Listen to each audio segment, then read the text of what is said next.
चिरां दुवार समस्तिनि सिङाव जोंनि बिटिआरनि मानाव गेदेर इएम रनजित बसुमतारीनि इनिशिएटिभआव गोबांथार खामानि मावफुंनाय जादों।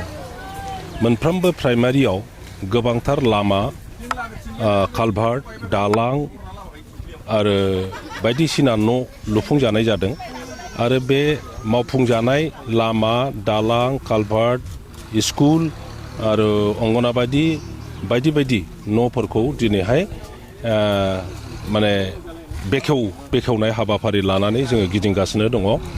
आङो मोजां मोनदों प्रथम थाइखाजरा प्राइमारिनि सिङाव थानानै गावनि निजेस्स' फैसा बाहायनानै बिथाङा मा गामि होनोमोन बेखौ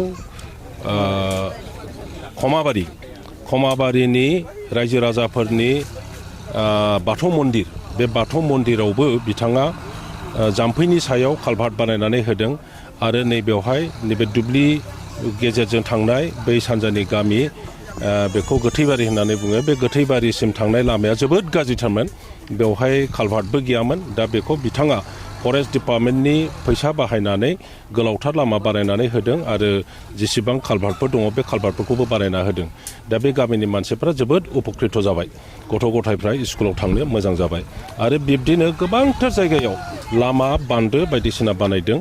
आङो आसा खालामो बिथांनि जि सेस्था खालामनाय बेखौ बयबो जोंनि रायजो राजाफ्रा गोसोखांगोन आरो बियो मोजां मोनजानायनि खामानि आरो बेनिखायनो इउपिपिएलनि दैदेनगिरिफ्रा दिनै ज' रायजो राजानि खाथियाव थांनानै मिनिस्रां बयबो रायजो राजाफ्रा बयखौबो धन्यबाद होदों। आं आसा खालामो बेबायदिनो जोङो इउपिपिएल दोलोनि दारैहाय ओनसोलाव फैगौ बोथोरफ्रावबो साबसिननिफ्राय साबसिन आरो खामानि मावलांनो हागोन आरो रायजो राजाफ्रा इउपिपिएल दोलोखौ जेब्लाबो समर्थन होगोन।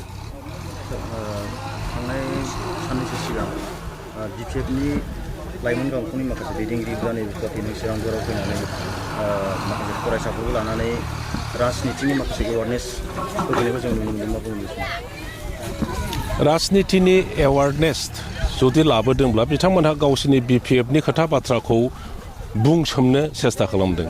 नाथाय जोंनि बे जायगानि स्टुडेन्टसफोर, बाहाय गंसेल' कलेज दङ, रुनिकाटा कलेज, बे कलेजनि स्टुडेन्टसफ्रा गासैबो मिथिगौ जे बे कलेजा बोरैहाय स्थापन जाया आरो ओनसोलाव जोंहा मा समस्या दङ आरो बे समस्याफ्रा बबे राजनैतिक दोलोनि दारैहाय समाधान जागोन जाया, फैगौ बोथोराव जोङो हारि हिसाबै जौगानायनि खोथा बाथ्राया बोरैहाय जालांनाया मोजां, बे खोथा बाथ्राखौ जोंनि फरायसाफ्रा गासैबो मिथिजोबगौ। गतिके बाहाय एवारनेस प्रग्राम खालामफ्लानानै बिपिएफनो भट बिनो फैनाया बे फेलें जागोन।